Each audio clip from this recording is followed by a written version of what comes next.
नमस्कार। आज की बात की शुरुआत करते हैं आजम खान के बारे में एक बड़े खुलासे से। आजम खान अखिलेश यादव की सरकार में मंत्री थे और मंत्री रहते हुए आजम खान ने 500 करोड़ की प्रॉपर्टी पर कब्जा कर लिया। वक्फ बोर्डों की जमीनों पर गैर कानूनी तरीके से कब्जे करवाए, औने पौने दामों पर बिकवाया, कब्रिस्तान की जमीन को भी नहीं छोड़ा, कब्रों को खुदवाकर फेंकवा दिया और ये सब काम उन्होंने मंत्री रहते हुए किया। मजे की बात है कि वो वक्फ और हज के मंत्री थे। उनकी जिम्मेदारी थी वक्फ की प्रॉपर्टी की रखवाली करने की, लेकिन उन्होंने उसी पर कब्जा कर लिया। आजम खान के सारे कारनामों की कई सारी शिकायतें नई सरकार तक पहुंच चुकी हैं। योगी आदित्यनाथ की सरकार ने सबकी जांच कराने का फैसला किया है। इल्जाम है कि आजम खान ने मंत्री रहते हुए वक्फ बोर्ड की 500 करोड़ की प्रॉपर्टीज का घोटाला किया। आजम खान ने वक्फ बोर्डों के चेयरमैन की नियुक्ति नियम कायदों कर ताक पर रखकर की, अपने मनमाफिक चेयरमैन बनवाए और फिर इन चेयरमैनों के जरिए वक्फ बोर्ड की बेशकीमती जमीन खरीद फरोख्त करवाई। इन प्रॉपर्टीज को अपने करीबियों के नाम करवा लिया। हमारे पास उन सारी शिकायतों की डिटेल्स हैं जिनमें बताया गया कि आजम खान ने कैसे कुर्सी का इस्तेमाल बेहिसाब प्रॉपर्टी जुटाने में किया। अब यूपी सरकार के नए वक्फ और हज मिनिस्टर मोहसिन रजा के पास में ये सारी कंप्लेंट्स हैं और मोहसिन रजा ने इंडिया टीवी को बताया कि वो इन सारी शिकायतों की जांच करवाएंगे। आजम खान के खिलाफ यूपी के हज मिनिस्टर को एक और शिकायत मिली। ये शिकायत रामपुर में कांग्रेस के एक लोकल लीडर ने की है। इस शिकायत में कहा गया आजम खान ने तहसील सदर यूसुफ गार्डन में वक्फ बोर्ड की 3.5 एकड़ की एक प्रॉपर्टी को गैर कानूनी तरीके से अपने करीबी, अपने सहयोगी शाहजेब खां और उनकी वाइफ के नाम करवा लिया। आरोप यह भी है कि आजम खान ने इस प्रॉपर्टी में अपने बेटे को सीक्रेट तरीके से पार्टनर बनवाकर उसे दोबारा बेच दिया। इसे बेचकर करोड़ों का मुनाफा कमाया। यह प्रॉपर्टी 26A के अंडर आती है। आजम खान पर धांधली का एक और इल्जाम है और इसकी शिकायत भी मोहसिन रजा के पास है, नए मिनिस्टर के पास। यह मामला रामपुर में अली जौहर यूनिवर्सिटी से जुड़ा है। शिकायत में आजम खान और उनकी वाइफ तंजीम फातिमा का नाम है। कंप्लेंट में कहा गया कि रामपुर में अली जौहर यूनिवर्सिटी की सड़क बनाने के लिए भी कब्रिस्तान को खुदवा दिया। कब्रिस्तान की मिट्टी का इस्तेमाल अली जौहर यूनिवर्सिटी की सड़क को ऊंचा करने और यूनिवर्सिटी के पार्क के गड्ढे भरने में किया। शिकायत में कहा गया कि आजम खान उस वक्त मिनिस्टर थे, इसलिए पुलिस ने, प्रशासन ने और अल्पसंख्यक कल्याण विभाग के अधिकारियों ने भी कब्रिस्तान खुदवाने में आजम खान की मदद की। भ्रष्टाचार तो तीनों जगह बहुत जबरदस्त तरीके से हज में और दोनों ही वक्फ बोर्ड में शिया और सुन्नी बहुत ज्यादा भ्रष्टाचार हुआ कि अभी तक ये मंत्रालय आजम खान के पास था।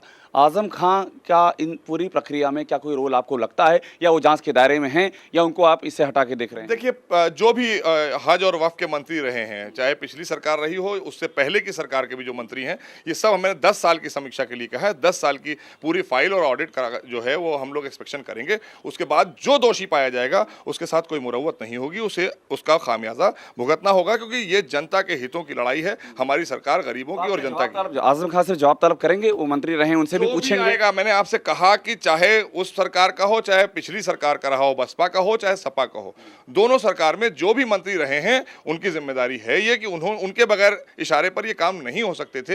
लिहाजा इसके लिए जांच के बाद उनके इशारे की सब काम नहीं हो। उनके इशारे के मैं यहाँ बैठा हूँ, अगर मैं ही कोई भ्रष्टाचारी अफसर को छूट दूंगा तभी वो भ्रष्टाचार करेगा। इस कुर्सी पर बैठा मंत्री नहीं चाहेगा ये घोटाला नहीं हो सकता। मेरा मानना तो यही है कि जब तक मैं इस न्याय की कुर्सी पर बैठा हूं और मेरे द्वारा अगर न्याय किया जा रहा है तो भ्रष्टाचार नहीं होगा मेरे किसी भी सेक्शन में, किसी भी डिपार्टमेंट में जो मुझे मिले। मोहसिन रजा योगी आदित्यनाथ की सरकार में मंत्री हैं, नए मंत्री बने। उन्होंने साफ साफ कहा कि अगर भ्रष्टाचार किया है, करप्शन की है, जमीनों पर कब्जे किए हैं तो बख्शा नहीं जाएगा। हम आपको बताते हैं कि आजम खान उनके परिवार के खिलाफ वक्फ बोर्ड की जमीनों पर कब्जे की जो शिकायतें आई हैं उनमें क्या लिखा है, ये इल्जाम कितने संगीन है।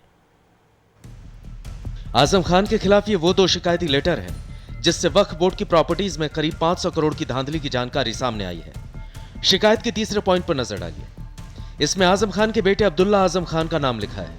यूपी के सीएम को लिखी शिकायती चिट्ठी में आजम खान पर अपने पद का दुरुपयोग करते हुए अपने बेटे के पार्टनर को वक्फ बोर्ड की प्रॉपर्टी देने का इल्जाम लगा है।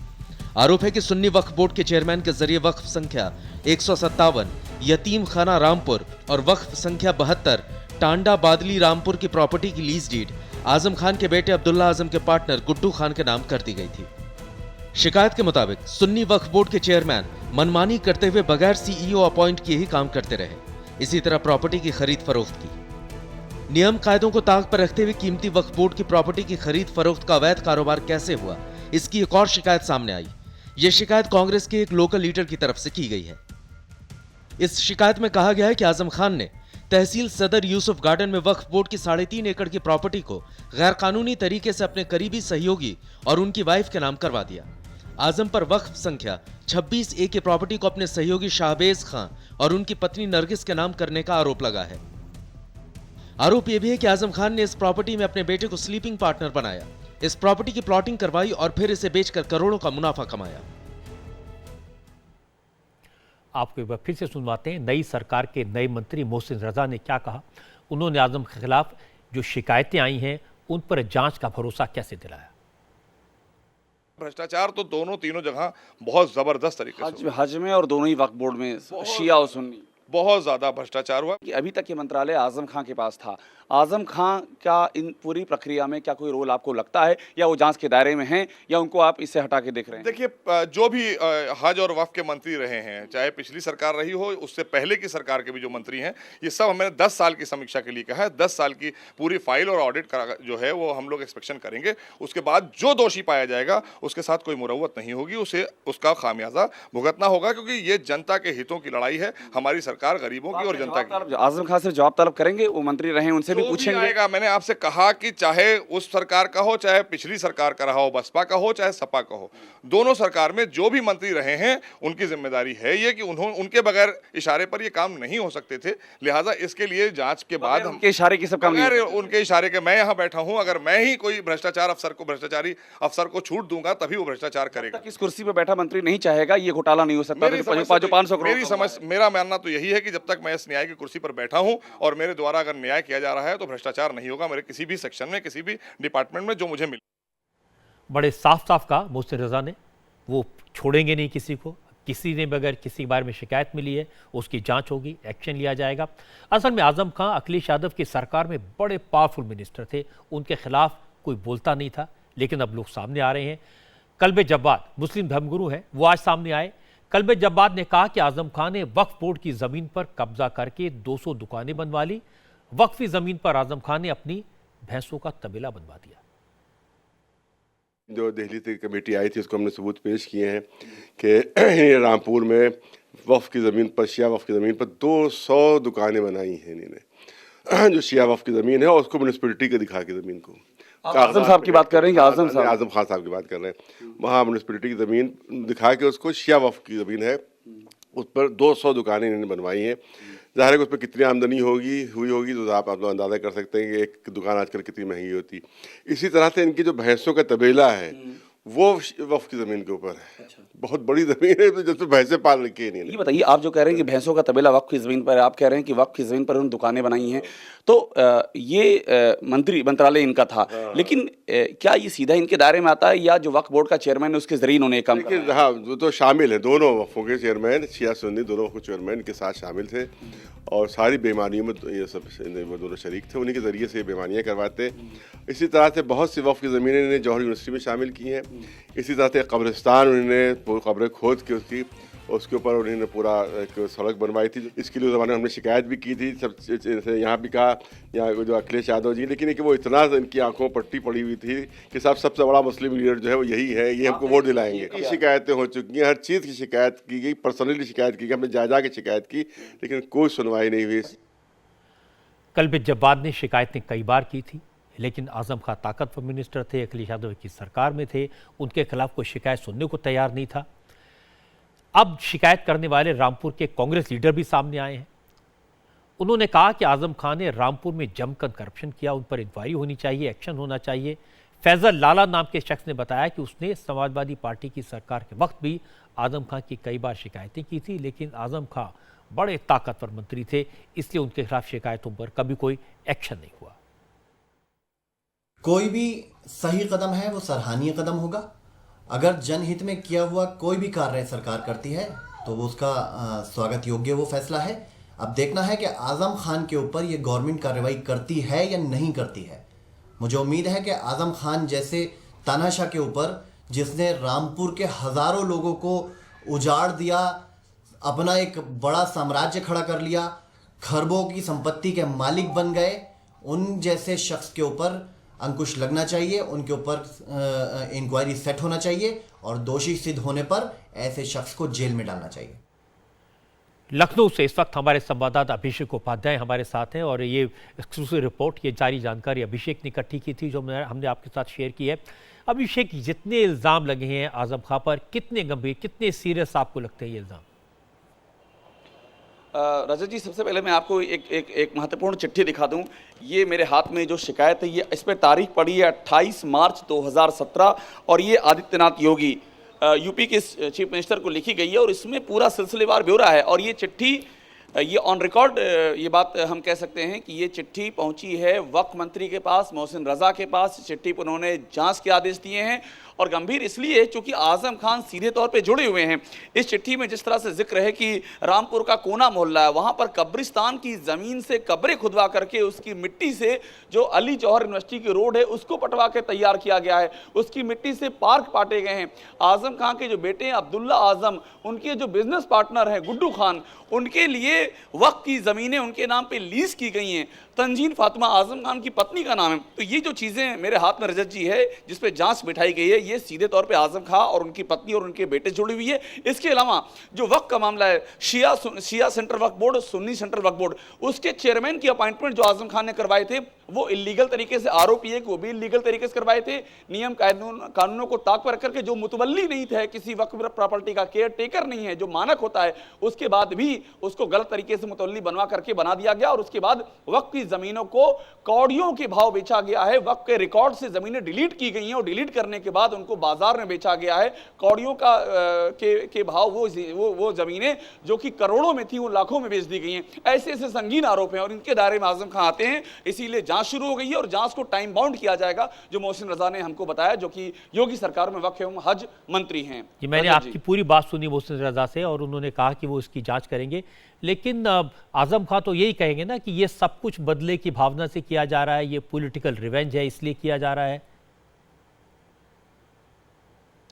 रजत जी, ये जो आपने कहा ये एग्जैक्टली ये राजनीति की व्यवहारिकता है। हम यही देखते हैं कि जब भी आरोप लगता है सबसे बड़ा हथियार ये होता है कि ये जो है हमारे ऊपर बदले की भावना से। लेकिन जो कागजात हैं, जिन कागजातों में ये दर्ज है कि वक्फ की ज़मीन जो वक्फ के रिकॉर्ड्स में दर्ज है, आखिरकार उसको कैसे वक्फ के रिकॉर्ड से डिलीट करा करके आजम खान के बेटे के बिजनेस पार्टनर को दिया गया, ये तो तथ्य का मामला, ये तथ्य की जांच उठेगी। जो कब्रिस्तान की ज़मीन वक्फ की ज़मीन है, कैसे उसकी खुदाई करके उसकी मिट्टी से ये जो अली जौहर विश्वविद्यालय उसकी रोड बनाई गई, जिस तरह से फर्जी अपॉइंटमेंट किए गए शिया और सुन्नी दोनों ही वक्फ बोर्ड में, ये सारे फैक्ट्स हैं। ये फैक्ट सामने आएंगे और इन फैक्ट में कागजों को आजम खान ये अपनी राजनीतिक फायदे के लिए या अपनी बचाव के लिए कह सकते हैं कि ये बदले कार्रवाई है, लेकिन कागजों को झुटलाना इतना आसान भी नहीं होगा।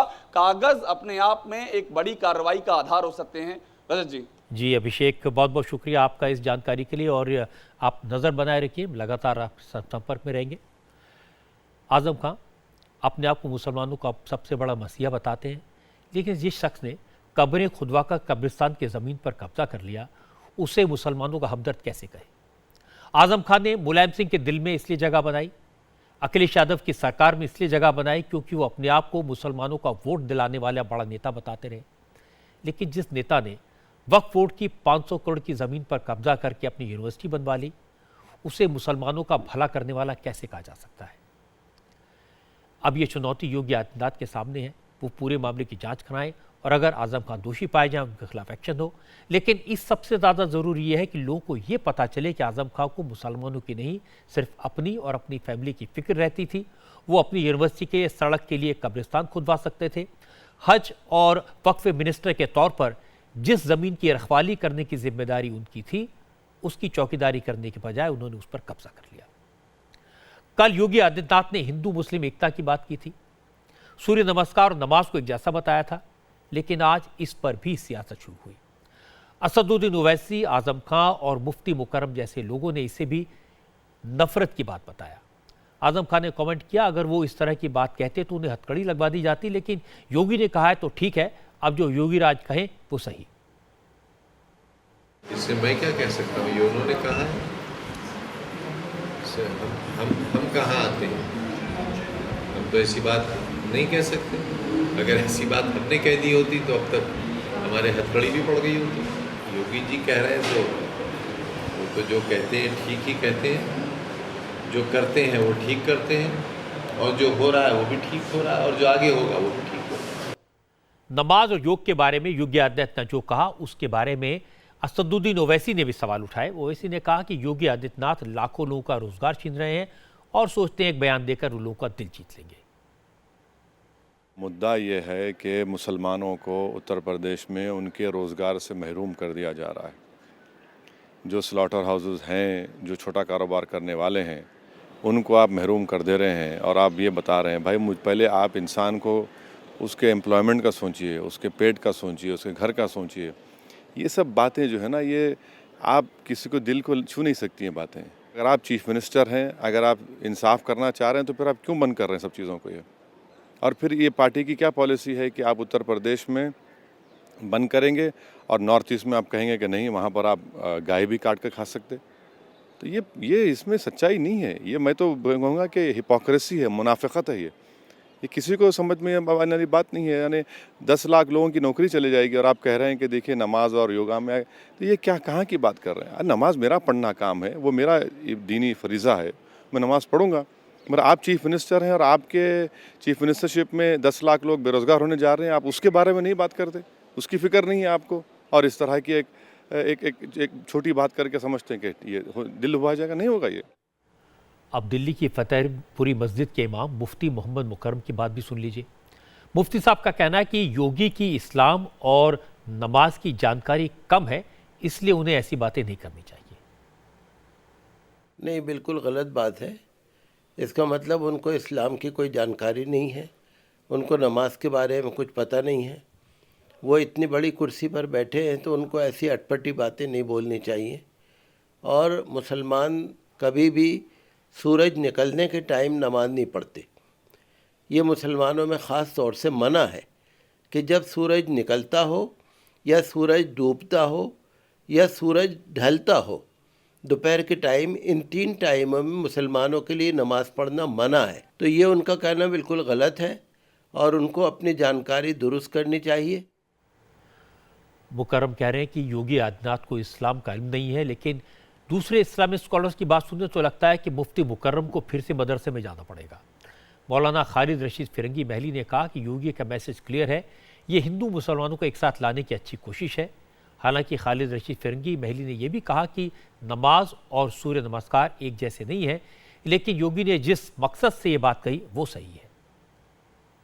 चीफ मिनिस्टर साहब ने बात कही है, ये हम समझते हैं बेहतर अच्छी बात है कि मुख्तलिफ मज़ाहिब जो हमारे मुल्क में हैं उनमें जो कॉमन चीज़ें हैं वो आवाम के सामने पेश करना चाहिए, जिससे कम्युनल हारमनी को और ज़्यादा ताकत मिले। सूर्य नमस्कार और नमाज में ज़रूर फ़र्क है, क्योंकि सूर्य नमस्कार में कहीं ना कहीं सूरज की इबादत की जाती है और एक मुसलमान नमाज में और यूं भी सिर्फ एक अल्लाह की इबादत करता है।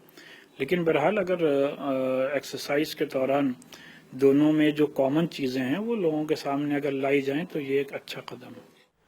जमात हिंद के अध्यक्ष मौलाना सुहेब कासमी ने योगी आदित्यनाथ की बात का समर्थन किया। मौलाना सुहेब कासमी ने कहा कि बयान अच्छा है और मुल्क को जोड़ने वाला है। पूजा, नमाज और तमाम इबादतें ये ईश्वर के लिए हैं, ये सब एक सी हैं। बस ये ज़माने के एतबार से बदलती चली गई हैं और हर ज़माने में नबी आए, पैगंबर आए, और ये जितने भी दुनिया के अंदर बड़े बड़े नाम हैं जिनकी लोग पूजा करते हैं या जो है जिनको नबी मानते हैं, 1,24,000 नबी आए हैं। आदम आए, आदम से आदमी हैं, और यानी कि हज़रत मूसा अलैहिस्सलाम, हज़रत ईसा अलैहिस्सलाम, और हिंदुस्तान के अंदर भी बहुत सारे नबी आए हैं। तो तमाम मज़हबों के अंदर जो पूजा का तरीक़ा है और इबादत का तरीक़ा है वो एक सही है, और तरह तरह से लोगों ने अपने इलाक़ाई हिसाब से उसको तब्दील कर लिया है, क्योंकि ईश्वर एक है, पूजा एक ही के लिए सब करते हैं, ऊपर वाला तो एक ही है। तो उनका ये बयान जो है वो एक अच्छा बयान है और देश को जोड़ने वाला है। असल में सवाल ये नहीं है कि सूर्य नमस्कार और नमाज में कितनी समानता है, सवाल ये है कि योगी आदित्यनाथ मैसेज क्या देना चाहते थे, उनका मकसद क्या था। शायद वो कहना चाहते थे जिस तरह से सूर्य नमस्कार भगवान सूर्य की पूजा है, उसमें एक्सरसाइज हो जाती है, इसी तरह से नमाज खुदा की इबादत है, लेकिन उसमें भी कसरत हो जाती है। अब इन बातों को इस्लाम से जोड़ना, हिंदुज़म से जोड़ना, ये खामखा के सवाल उठाना सिर्फ अपनी दुकान चलाने के लिए मजबूरी है और कुछ नहीं। बेहतर होगा ऐसी बातों में बाल की खाल न निकाली जाए और उसका मकसद देखा जाए। यूपी से एक और विवादों वाली खबर आई। मेरठ में समाजवादी पार्टी के काउंसिलर्स ने राष्ट्रगीत वंदे मातरम पर ऐतराज जताया। इसकी शुरुआत 2 दिन पहले मेरठ नगर निगम के बोर्ड से बैठक से हुई थी। मंगलवार को समाजवादी पार्टी के मुस्लिम पार्षद वंदे मातरम गाए जाने के दौरान सदन से उठकर चले गए। इस पर मेरठ नगर निगम के मेयर हरिकांत अहलूवालिया ने कड़ा रुख दिखाया। कल मेयर की तरफ से वंदे मातरम का विरोध करने वाले पार्षदों को सदन में नहीं घुसने देने का प्रस्ताव रखा गया, जिसे बीजेपी के मेंबर्स ने पास करा दिया। बीजेपी मेयर की इस कार्रवाई के बाद विपक्षी पार्षदों ने सदन का बहिष्कार किया। मेरठ नगर निगम के मेयर ने वंदे मातरम के सम्मान के लिए हर लेवल पर लड़ाई लड़ने का ऐलान कर दिया। विपक्षी पार्षद किसी भी कीमत पर वंदे मातरम न गाने पर अड़े हुए हैं। हमारा मजहब भी कहता है इस बात को कि अपने वतन से मोहब्बत करो, और जो अपने वतन से मोहब्बत नहीं करता वो अपने मजहब से मोहब्बत नहीं कर सकता। हमारा ऐतराज़ इस बात का है कि जो उन्होंने तानाशाही रवैया, तुगलकी फरमान जारी किया कि जो वंदे मातरम नहीं पढ़ेगा वो सदन में नहीं रहेगा और उसकी सदस्यता समाप्त कर दी जाएगी। हमारा विरोध इस बात का है। हमने कभी उनके गाने पे वंदे मातरम में विरोध नहीं करा। नगर निगम में जब हम आते थे तो सब काम ठीक ठाक चलता था। वो वंदे मातरम कहते थे, हम वंदे मातरम जब हो जाता था बैठक में, जब हम उसके अंदर जाते थे, और ये ज़बरदस्ती हम पे थोपा जा रहा है बीजेपी की सरकार होने के नाते। तो हम अपनी इस पार्षद पद को छोड़ देंगे, हम इस्तीफा दे देंगे। हम ये ज़बरदस्ती वंदे मातरम नहीं कबूल करेंगे। हमारा भारत के संविधान में कहीं नहीं है कि वंदे मातरम को, वंदे मातरम माने एक वंदना करना है। हम मातृभूमि के मादरे वतन का आबरू इज्जत के लिए सब कुछ न्यौछावर कर देंगे। दबाव बना दिया, मानेंगे नहीं, सर कलम करा लेंगे, मर जाएंगे, लेकिन वंदे मातरम नहीं कहेंगे। वंदे मातरम के सवाल पर बीजेपी के काउंसिलर भी आर पार के मूड में हैं। बीजेपी के पार्षदों का कहना है कि वो वंदे मातरम का अपमान नहीं सहेंगे और अगर जरूरत पड़ी तो इसे लेकर नगर निगम की बोर्ड की बैठक में प्रस्ताव भी पास किया जाएगा। मत गाइए, खड़े तो रहिए। आप बाहर जाके कहते हैं अल्लाहू अकबर और फिर सदन का माहौल ख़राब कर देते हैं। सदन का माहौल जब से सत्ता बदली है तो ये माहौल ख़राब करने के चक्कर में शहर में इशू बनाया जा रहा। वंदे मातरम का अपमान नहीं सहेगा हिंदुस्तान, ये हमारे दिल की भावना, ये क्रांतिकारी शहीदों को तर्पण है हमारा। तो वंदे मातरम का अपमान करने का अधिकार किसी को नहीं दिया जा सकता। मत गाओ, वहाँ खड़े रहो। अगर जो आपको राष्ट्रगीत नहीं गाना तो मत गाइए, लेकिन अपने स्थान पर आप खड़े हो सकते हैं। मत खड़े होइए, बैठे रहिए आप। हम उनको फोर्स नहीं कर रहे हैं कि आप बैठे या चले जाएं। आप तो स्वयं ही उठ के जा रहे हैं ना। अगर हमें भविष्य में कोई और कदम उठाना पड़ा तो हम उसके लिए स्वतंत्र हैं, क्योंकि सदन चलता है बहुमत से। जो बहुमत तय करेगा हम उस हिसाब से प्रोसीडिंग में उसे शामिल कराएंगे। हिंदुस्तान में रहकर वंदे मातरम का विरोध करना, भारत के राष्ट्रगीत का सम्मान न करना, इस पर थोड़ा आश्चर्य होता है। अशफाउल्लाह खां, गौस खां जैसे शहीदों ने आज़ादी की लड़ाई में वंदे मातरम का नारा लगाया, कुर्बानी दी। परवीर अब्दुल हमीद ने वतन के लिए जान दी। क्या ये मुसलमान नहीं थे? असल में मुसलमानों को इस बात पर एतराज़ नहीं है, लेकिन उनके नेताओं को इसके पीछे वोट बैंक की राजनीति का ख्याल है। 4 महीने बाद मेरठ में नगर निगम के इलेक्शन होने हैं, इसलिए वंदे मातरम को वोटों के पोलराइज करने का मोहरा बनाया जा रहा है। समाजवादी पार्टी के लोगों ने यूपी के नतीजों से सबक नहीं सीखा। अब मुसलमानों को शिक्षा चाहिए, रोजगार चाहिए, बेहतर जिंदगी चाहिए। इस तरह के धार्मिक विवाद पैदा करने से किसी का फायदा नहीं होगा।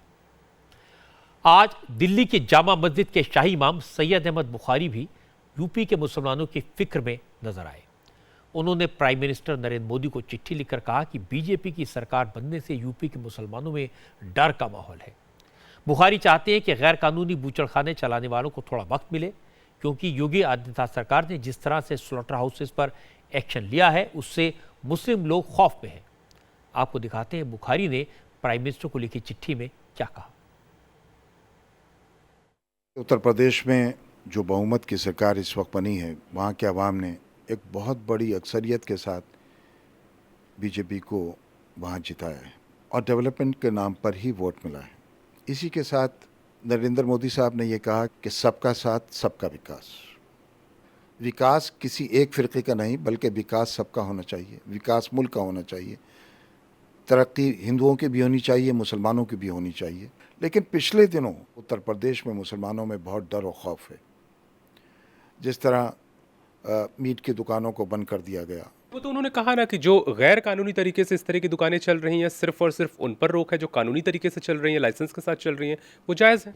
जो गैर कानूनी तौर से चल रही थी उसके लिए तो मैं कुछ नहीं कहता, लेकिन जो कानूनी तौर से स्लॉटर हाउस चल रहे थे और आज बंद हैं, वो डर और खौफ की वजह से बंद हैं। जैसे खाल का कारोबार करने वाले कानपुर में, अब वो इंडस्ट्री सारी बंद हो जाएंगी, तो ये कैसे काम चलेगा मुल्क में? यानी सिर्फ कारोबारी, एक तरह से जो कारोबार बिगड़ रहा है वहाँ पर माहौल, उसको लेकर डर ज़्यादा है। देखिए, कारोबार से भी खौफ है।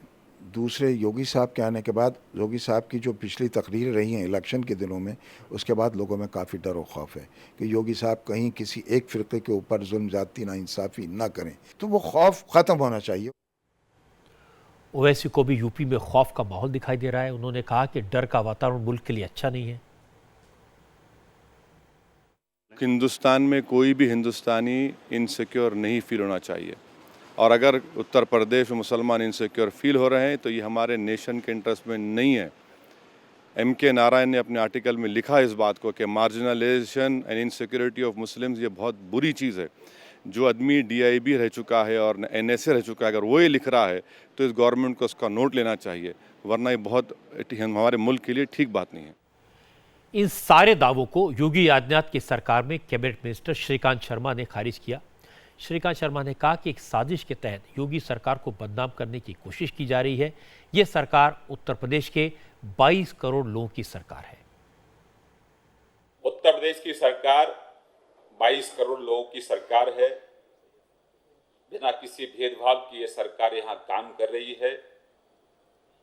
एक षड्यंत्र के तहत जो लोग 15 साल से अपराध, भ्रष्टाचार को बढ़ावा दे रहे थे, जनता ने उनको नकारने का काम किया है। वह लोग योगी आदित्यनाथ जी की सरकार को बदनाम करना चाहते हैं। ये सरकार जाति और मजहब के आधार पर जो भेदभाव अब तक होते रहे थे, वो किसी भी भेदभाव को ये सरकार स्वीकार नहीं करेगी। ये सबकी सरकार है। सरकार किसी के दबाव में आने वाली नहीं है। ये जनता की सरकार है। तो अनावश्यक रूप से कुछ लोग एक वातावरण को दूषित करने की कोशिश कर रहे हैं, कुछ लोग हड़ताल करने की कोशिश कर रहे हैं, कुछ लोग बयानबाजी देने की कोशिश कर रहे हैं। तो ये बयानों से, हड़तालों से सरकार डरने वाली नहीं है। नियम कानून का पालन करिए। सरकार कानून से चलने वाली सरकार है। कानून का राज स्थापित करना हमारी सरकार की प्राथमिकता है। ये बात तो सच है कि अब तक योगी आदित्यनाथ ने या उनकी सरकार के किसी मंत्री ने ऐसी कोई बात नहीं कही, ऐसा कोई एक्शन नहीं लिया जिससे लगे कि वो मुसलमानों के खिलाफ हैं, किसी एक कम्युनिटी के खिलाफ हैं, या किसी के दिल में कोई खौफ पैदा करने की कोशिश कर रहे हैं। लेकिन कुछ लोगों की सियासत का हिस्सा है कि वो डर का माहौल बनाएं, अपने आप को मुसलमानों के खैरख्वाह साबित करें। सबसे ज़्यादा शोर मचा है बूचड़ खानों के बंद होने को लेकर। अब इसकी असलियत भी आपको बताते हैं। आज मीट कारोबारियों का एक delegation chief minister Yogi Adityanath से मिला। करीब 30 मिनट तक बात हुई। योगी ने मीट ट्रेडर से कहा कि कानून का पालन करने वालों को कोई परेशानी नहीं होगी, लेकिन जो गैर कानूनी काम करेंगे वो किसी भी जात के हों, किसी भी धर्म के हों, उन्हें दिक्कत जरूर होगी। मुख्यमंत्री जी ने प्रतिमंडल को बताया कि ये जो सरकार है, ये सरकार सबकी सरकार है। ये सरकार जो है वो सुप्रीम कोर्ट और NGT का पालन करना चाहती है। मुख्यमंत्री जी ने ये भी कहा कि पूर्वाग्रह से कोई भी ये सरकार काम नहीं कर रही है, और ना ही इस सरकार ने कोई भी निर्देश किसी भी अधिकारी को दिया है कि तो आप चेहरा और जाति देख के कोई काम करो। जो डेलीगेट्स हैं सभी ने एक स्वर में मुख्यमंत्री जी की बातों को सराहा है और उसकी तारीफ की है, और उन्होंने भी कहा है कि हम सब भारत के नागरिक हैं और हमारा भी फर्ज बनता है कि यहाँ पर कोई भी अवैध चीज चल रही है उसको बंद करना चाहिए। मीट का कारोबार करने वाले योगी आदित्यनाथ ने मिलकर खुश दिखाई दिए। इन लोगों ने कहा उन्हें सरकार पर पूरा यकीन है। जिस तरह चीफ मिनिस्टर ने उनकी बात सुनी, उन्हें अपनी बात बताई, उससे उनका विश्वास बढ़ा है। मीट कारोबारियों का कहना है कि वो इलीगल बूचड़खानों के खिलाफ हैं। ऐसे स्लॉटर हाउसेस को बंद होना ही चाहिए, लेकिन जिन स्लॉटर हाउसेस के लाइसेंस 31 मार्च को खत्म हो रहे हैं उन्हें रिन्यू करवा दिया जाए।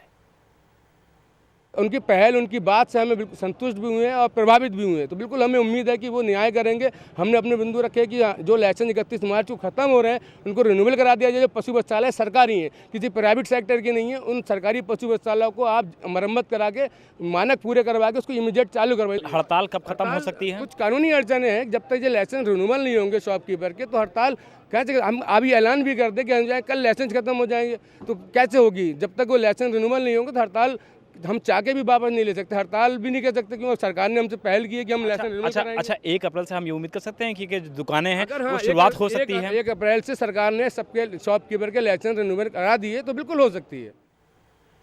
योगी आदित्यनाथ ने पहले दिन कहा था कि वो गैर कानूनी काम नहीं होने देंगे। इलीगल ढंग से चल रहे बूचड़खानों और मीट की दुकानों को बंद कराया जाएगा। सवाल तो ये पूछा जाना चाहिए कि अब तक गैर कानूनी बूचड़खाने चल कैसे रहे थे? पिछली सरकारों ने कानून का पालन क्यों नहीं किया? लेकिन हो रहा है उल्टा। योगी की सरकार कानून का पालन करवा रही है तो उसे मुसलमानों के खिलाफ एक्शन बताकर खौफ का माहौल पैदा करने की कोशिश की जा रही है। बड़ी बात तो यह है कि योगी आदित्यनाथ ने मीट के कारोबारियों से बात की, उनकी बात सुनी, अपनी बात कही, भरोसा दिलाया कि डरने की ज़रूरत नहीं है, जो कानून का पालन करेगा उसे कोई परेशान नहीं करेगा। वक्त एक ब्रेक का। ब्रेक के बाद केजरीवाल के मंत्री पर एक बड़ा खुलासा।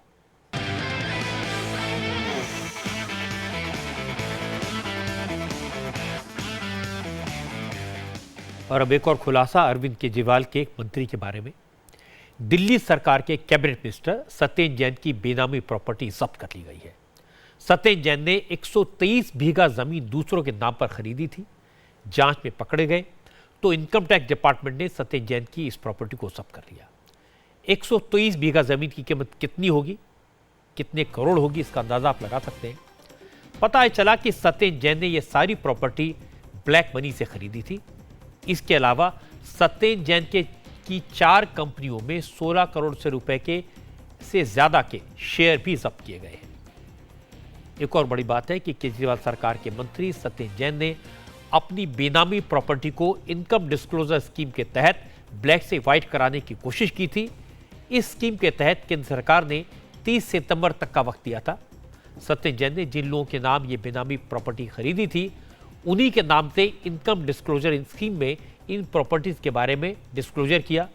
लेकिन जिन लोगों के नाम से ये प्रॉपर्टी इनकम टैक्स विभाग को दिखाई गई थी, जब उनसे पूछताछ की गई तो वो ये नहीं बता पाए कि उन्होंने ये प्रॉपर्टी खरीदी कैसे थी। इसी तरह सत्येंद्र जैन की बेनामी प्रॉपर्टी का खुलासा हुआ। कार्रवाई पूरी होने पर सत्येंद्र जैन को 7 साल की सजा हो सकती है। इसकी ज्यादा अपडेट हमारे संवाददाता मनीष झा के पास है। मनीष, सत्येंद्र जैन ने यह प्रॉपर्टी कहां से खरीदी, किस तरीके से खरीदी, इसकी कुछ डिटेल्स हैं आपके पास? जी हाँ, बिल्कुल रजत जी, हमारे पास वो सारे डॉक्यूमेंट्स हैं जिसमें साफ तौर पर ये दिख रहा है कि कैसे सत्येंद्र जैन की जो तमाम बेनामी संपत्ति थी उसको अटैचमेंट करने का ऑर्डर दिया गया, कौन कौन सी संपत्ति है। हम बता दें कि दरअसल इंडिया टीवी पर हमने पहले भी दिखाया था कि कैसे सत्येंद्र जैन कैश भेजते थे यहाँ से कोलकाता और फिर हवाला के जरिए हवाला डीलर के माध्यम से चेक लेकर अपनी कंपनियों में जमा करते थे और फिर उसी पैसे से दिल्ली के नजफगढ़ के आगे कराला गांव के पास 123 बीघा जमीन खरीदी गई थी। जाहिर है, जैसा कि आपने भी कहा कि 123 बीघा जमीन की कीमत आज बाजार में कितनी हो सकती है, हम अंदाजा लगा सकते हैं कि कई 100 करोड़ रुपए की ये जमीन है जिसको कि अब अटैच कर लिया गया है। अहम बात यह है कि नोटबंदी के बाद जो माना जा रहा था कि सबसे बड़ी कार्रवाई होगी वो बेनामी संपत्ति कानून के तहत होगी और सत्येंद्र जैन पहले ऐसे हाई प्रोफाइल व्यक्ति हैं जिस पर बेनामी संपत्ति कानून 1988 के तहत ये कार्रवाई की गई है। जांच में पाया गया कि सत्येंद्र जैन की ये सारी संपत्ति एक बेनामी संपत्ति है जिसको उसने आईडीएस स्कीम के तहत भी सफ़ेद करने की कोशिश की थी, लेकिन वो असफल साबित हुई। इस मामले में जांच काफ़ी आगे बढ़ चुकी है और माना जा रहा है कि सत्येंद्र जैन अगर इसमें दोषी साबित हुए तो 7 साल तक उनको सजा होगी। जी मनीषा, बहुत बहुत शुक्रिया आपका। सत्येंद्र जैन को सजा हुई तो केजरीवाल की दिक्कत कितनी बढ़ जाएगी, क्योंकि अकेला केस नहीं है, इससे पहले सत्येंद्र जैन पर 3 हवाला डीलर्स के जरिए ब्लैक मनी को व्हाइट करने के आरोप लगे थे। आरोप था कि सत्येंद्र जैन ने कोलकाता के 3 हवाला डीलर्स के पास ब्लैक मनी भिजवाया था। इस केस की भी जांच पूरी हो चुकी है। इनकम टैक्स डिपार्टमेंट जल्दी इस पर अपनी फाइनल रिपोर्ट देने वाला है। इसकी हकीकत भी सामने आएगी। केजरीवाल का एक मंत्री पहले फर्जी डिग्री के मामले में जेल गया, अब एक मंत्री को बेनामी प्रॉपर्टी में पकड़ा गया। लेकिन केजरीवाल अब भी सीना तान कर कहेंगे कि वो ईमानदार हीरे ढूंढ कर लाए थे जिन्हें उन्होंने एमएलए और मिनिस्टर बनाया। आज सुप्रीम कोर्ट ने एक बड़ी बात कह दी। अब कुछ महीनों में मुस्लिम महिलाओं को ट्रिपल तलाक के मुद्दे पर न्याय मिल जाएगा। सुप्रीम कोर्ट ने 5 जजों की कॉन्स्टिट्यूशन बेंच बनाई है। 11 मई से ट्रिपल तलाक के इशू पर यह बेंच रोज सुनवाई करेगी और जल्द फैसला सुनाएगी। ये बेंच मुसलमानों में 3 तलाक, निकाह, हलाला और पॉलीगैम जैसी प्रैक्टिस का कॉन्स्टिट्यूशन एनालिसिस करेगी। इस मामले में सरकार का रुख साफ है। सरकार चाहती कि ट्रिपल तलाक मुस्लिम महिलाओं पर जुल्म है, ये बंद होना चाहिए। लेकिन मुस्लिम पर्सनल लॉ बोर्ड और कुछ मौलवी ट्रिपल तलाक के मामले पर अदालती कार्रवाई का विरोध कर रहे हैं। इसे धर्म का मामला बता रहे हैं। सुप्रीम कोर्ट ने कहा कि 5 जजों की बेंच 3 तलाक के सभी पहलुओं पर विचार करेगी।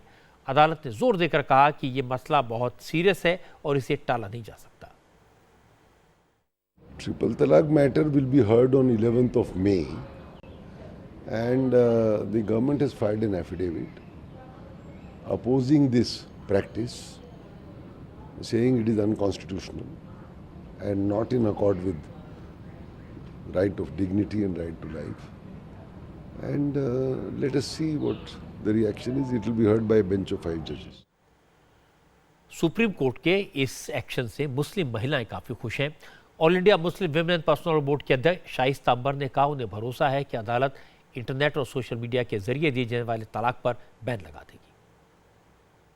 मैं बहुत होपफुल हूँ, बहुत आशा कर रही हूँ कि बहुत लंबी लड़ाई हम लोगों ने लड़ी है। व्हाट्सएप और इंटरनेट और इस एमएल पे जो कुरान के लॉ के अगेंस्ट हो रहे थे तलाक, इसको लेकर के हम लोगों ने आवाज उठाई है और अब सुप्रीम कोर्ट हम लोगों की बातों पर पूरी तरह से ध्यान देगा। और 11 मई को मैं उम्मीद करती हूँ कि हमारे सरकारी वकील ने जो आग्रह किया है, हम औरतों को कुरान शरीफ के कानून के हिसाब से जो पूरी दुनिया के सभी मुस्लिम देशों में तलाक का कानून है काउंसलिंग के साथ में, वैसे ही होगा तलाक का मामला। और इंटरनेट, एसएमएस और ऐसे वो तलाक जो कुरान शरीफ के कानून के खिलाफ हैं, उनको पूरी तरह से बैन किया जाएगा। औरतें बहुत ज़्यादा परेशान आ गई हैं, जैसा कि बरेली की निदा ने आज स्टेटमेंट दिया है, या सहारनपुर की शाइस्ता के साथ जो कुछ हुआ। जबकि आप ये देखिए कि प्रेगनेंसी में तो तलाक होती ही नहीं, तो औरतों के साथ इतनी ज़्यादती हो रही है कि हमारे मजहबी रहनुमा भी इस बात को जानते हैं कि प्रेगनेंसी में तलाक नहीं होती। जहाँ हमारे मजहबी रहनुमा आदमियों को इतनी छूट दे रहे हैं कि वो जब चाहें, जिस तरह से भी चाहें और जिन हालात में भी चाहें, वो अपनी बीवी को बेघर कर सकते हैं, उसको 3 बार तलाक कह के तलाक दे सकते हैं। तो ये चीज़ तो वाकई में बिल्कुल ख़त्म होना चाहिए। ये बहुत ही गलत है।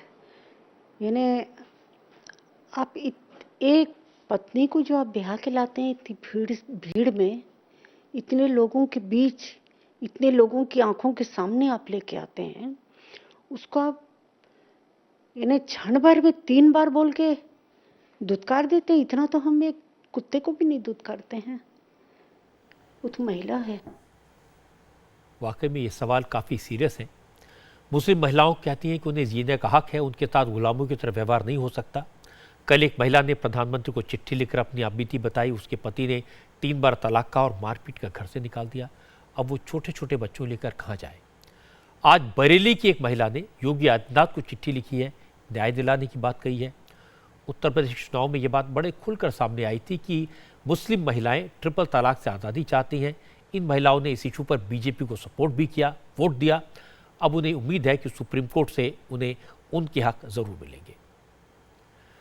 आज की अच्छी खबर आपको बताएं, प्रधानमंत्री नरेंद्र मोदी ने छोटे कारोबारियों की मदद के लिए मई 2015 में मुद्रा योजना शुरू की थी।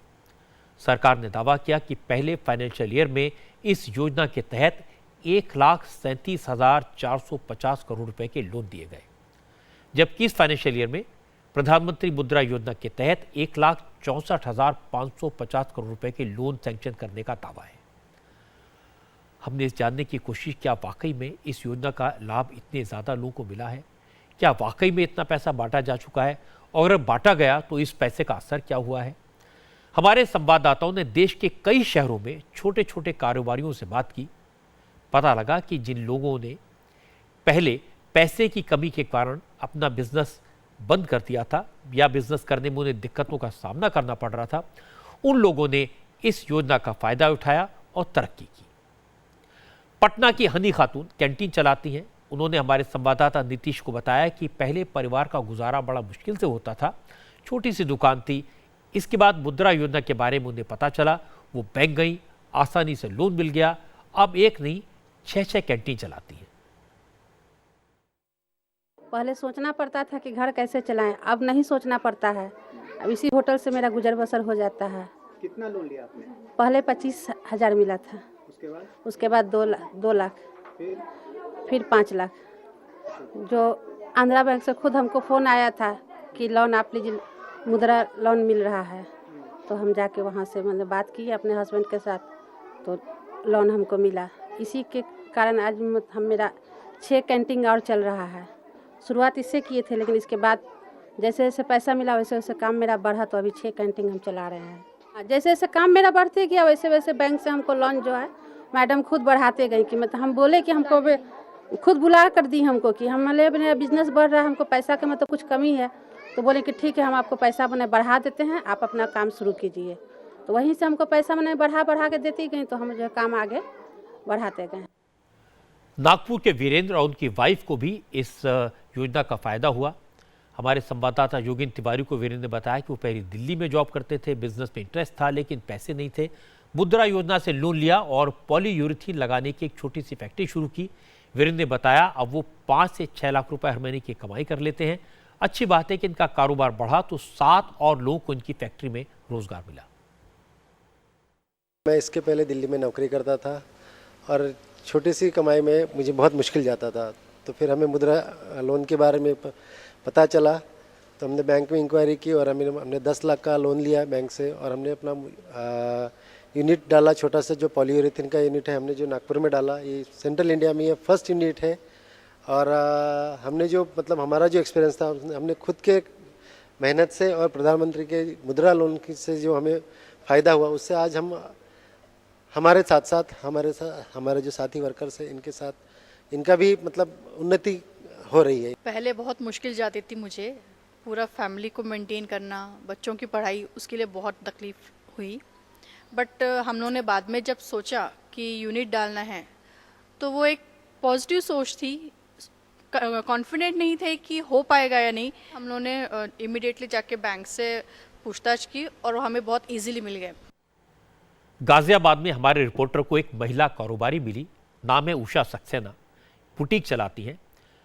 पैसों की तंगी की वजह से उन्हें अपना बुटीक बंद करना पड़ा था, लेकिन मुद्रा योजना के जरिए मदद मिली और उषा ने दोबारा काम शुरू किया। काम करते हुए करीब 9 साल हो गए हैं, लेकिन बीच में मैंने ड्रॉप भी कर दिया था, फिर दोबारा स्टार्ट किया है। और हाँ, पैसों की वजह से ड्रॉप करना पड़ा था। अब ये हुआ कि दोबारा खोलना था, मशीनें भी बढ़ानी थी, पैसे तो चाहिए ही होते हैं। तो बैंक में प्रधानमंत्री मुद्रा योजना का उस टाइम लोन आया हुआ था, मुझे फिर लोन भी आसानी से मिल गया कि हाँ आपको मिल जाएगा इतना। उन्होंने दुकान सर्वे भी किया था उन्होंने, तो देखा कि हाँ वाकई दुकान है। बिजनेस तो काफ़ी है, पहले 20% था लेकिन अब 80% है। बिजनेस तो बढ़ा ही है। मुनाफा भी ज़्यादा हो रहा है, कमाई बढ़ रही है। हाँ जी, बिल्कुल मुनाफा भी हो रहा है। फरीदाबाद के अनिल झा ने बताया कि वो एक छोटी सी फैक्ट्री चलाते हैं जिसमें इलेक्ट्रिकल केबल के ऊपर लगने वाली हीट रेसिस्टेंट कैप बनती है। 4 साल से काम कर रहे हैं, लेकिन पैसा इतना नहीं था कि सारे ऑर्डर्स को पूरा कर पाएं। मुद्रा योजना के जरिए लोन मिला। अब अनिल हीरो होंडा, जेबीसी और एलजी जैसी मल्टीनेशनल कंपनीज को सप्लाई करते हैं और उनकी कंपनी का टर्नओवर 90 लाख से ऊपर का है। मुझे तो परेशानी हुई थी, फंड की हुई थी। पहले जो था मेरे पास फंड कम थी और मैं पार्टी को जोड़ नहीं पा रहा था, अच्छे पार्टियों के साथ अटैच नहीं हो रहा था, क्योंकि मेरे पास फंड नहीं था। इसलिए मैंने बैंक को पकड़ा।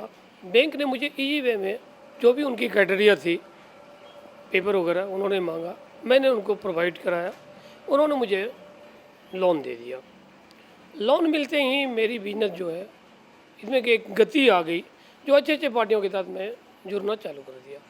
आज की डेट में मैं बहुत से अच्छे अच्छे ग्रुप के साथ काम कर रहा हूँ। खास बात यह है कि मुद्रा योजना के तहत बिना किसी गारंटी के 10 लाख रुपए तक का लोन मिल जाता है। ये लोन किसी भी बैंक या फाइनेंशियल इंस्टीट्यूट से लिया जा सकता है। लोन पर इंटरेस्ट रेट कम है और लोन लेने के लिए ज़्यादा फॉर्मेलिटी की ज़रूरत नहीं पड़ती। बैंक में संपर्क करें, अपना प्लान बताएं बिजनेस का, और बैंक छानबीन करेगा और उसके बाद 15 से 20 दिन में लोन सैंक्शन हो जाएगा। अगर कोई अपना बिजनेस स्टार्ट करना चाहता है या फिर स्टार्ट किए हुए बिजनेस को बढ़ाना चाहता है, उसके लिए हम लोन देते हैं। पर्सनली हमने देखा है कि बहुत सारे बोरोअर जिसको हमने लोन दिया है उनको बहुत फ़ायदा हुआ है। उनके पास न केवाईसी था, ना फॉर्म 16 है, ना ITR है, ना इनकम का प्रूफ है, तो भी उनको हमने लोन दिया और आज वो अच्छे से कमा रहे हैं। अपना जो लिविंग स्टैंडर्ड है वो उन्होंने बढ़ाया है। असल प्रधानमंत्री नरेंद्र मोदी बार बार ये कहते हैं कि वो लोगों को नौकरी नहीं देना चाहते, वो चाहते हैं कि लोग खुद अपना रोजगार करें और ऐसे बने कि वो दूसरों को नौकरी दे सकें।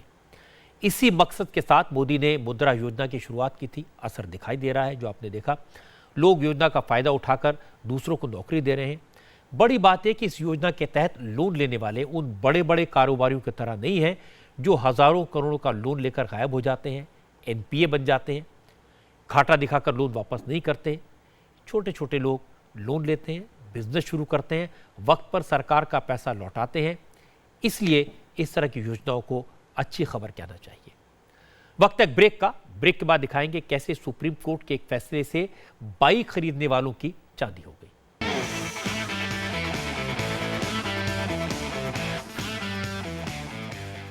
एक इंटरेस्टिंग जानकारी आपको देना चाहते हैं। अगर आप मोटर बाइक खरीदना चाहते हैं तो कल का दिन है, आपको बाइक सस्ती मिल जाएगी। असल में सुप्रीम कोर्ट ने आदेश दिया कि BS3 एमिशन स्टैंडर्ड वाली गाड़ियों पर बैन लगेगा। 1 अप्रैल से BS3 एमिशन स्टैंडर्ड वाली गाड़ियां नहीं बिक सकती, लेकिन उनका स्टॉक है। तो इस बैन के बाद टू व्हीलर कंपनियों ने स्कूटी और मोटरसाइकिलों पर बड़ी छूट दे दी है, डिस्काउंट दिया जा रहा है। BS3 वाली स्कूटी पर हीरो मोटोकॉर्प 12,500 रुपए की छूट दे रहा है, जबकि प्रीमियम बाइक्स पर 7,500 और एंट्री लेवल की बाइक पर 5,000 रुपए की छूट दी जा रही है। होंडा मोटरसाइकिल अपने हर टू व्हीलर पर फ्लैट 10,000 रुपए का डिस्काउंट दे रही है और बाइक कंपनियों का डिस्काउंट स्टॉक खत्म होने तक जारी रहेगा। असल में कंपनियों के पास BS3 स्टैंडर्ड के करीब 6,71,000 टू व्हीलर्स हैं। अगर ये कल नहीं बिकी तो कंपनियों को भारी नुकसान होगा। तो डीलर्स किसी भी कीमत पर ऐसे टू व्हीलर्स को बेचना चाहते हैं, इसलिए बाइक के दाम इतने कम कर दिए गए हैं। आज की बात में इतना ही। अब आप देखिए बिना ब्रेक की 20 बड़ी खबरें नॉन स्टॉप सुपरफास्ट में इस ब्रेक के बाद।